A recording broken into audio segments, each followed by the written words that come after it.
Bonjour amis auditeurs, voici la minute du bonheur. Et aujourd'hui, n'avez-vous pas un nid dans les cheveux? Cette loi absolue de la pensée créatrice, l'idée que nos pensées de maladie, notre peur de la pauvreté, de la guerre, du malheur nous attire précisément, maladie, pauvreté, guerre, malheur, peut affoler ceux qui n'ont pas encore acquis la maîtrise d'eux-mêmes. 100 fois par jour, ils se surprennent en train de créer ce qu'ils redoutent. 100 fois par jour, ils construisent les murailles du doute entre eux et ceux qu'ils désirent.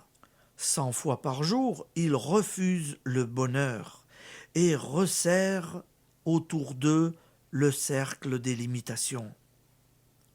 Pour peu qu'ils aient déjà vu se manifester les efforts de la pensée créatrice, les voilà tremblants. Qu'ils ne s'alarment point. On a souvent comparé notre cerveau à un appareil photographique. Il reçoit des images qui s'impriment en lui.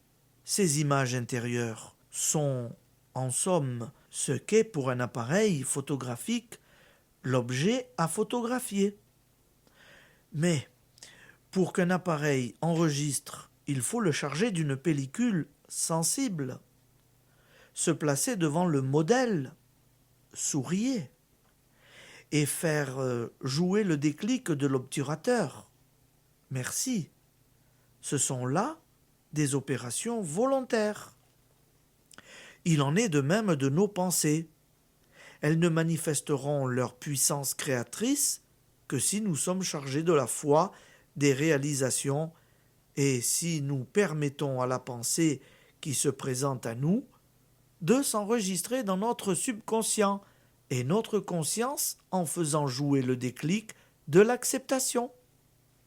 La pensée négative que vous repoussez immédiatement n'accomplit pas son œuvre destructrice.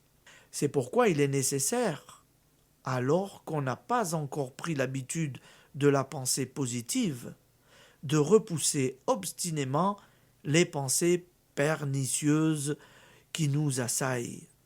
Pardonnez-vous vos pensées d'erreur, de même que vous pardonnez celles de vos frères, non pas 7 fois, mais 700 fois 7 fois, sans vous décourager ni exaspérer contre vous-même, à condition seulement d'opérer immédiatement la transmutation. Cela se résume en cette phrase d'un maître de l'Inde à son disciple. Nous ne pouvons pas empêcher les oiseaux de voler au-dessus de notre tête, mais nous pouvons les empêcher de faire leur nid dans nos cheveux. Application. Vous n'en êtes peut-être pas au point où vous empêcherez une pensée de malheur ou de pénurie de voler au-dessus de votre tête. Mais dites-lui, oiseau, tu ne feras pas ton nid dans mes cheveux, et chassez-la. Allez, bonne journée amis auditeurs, à demain.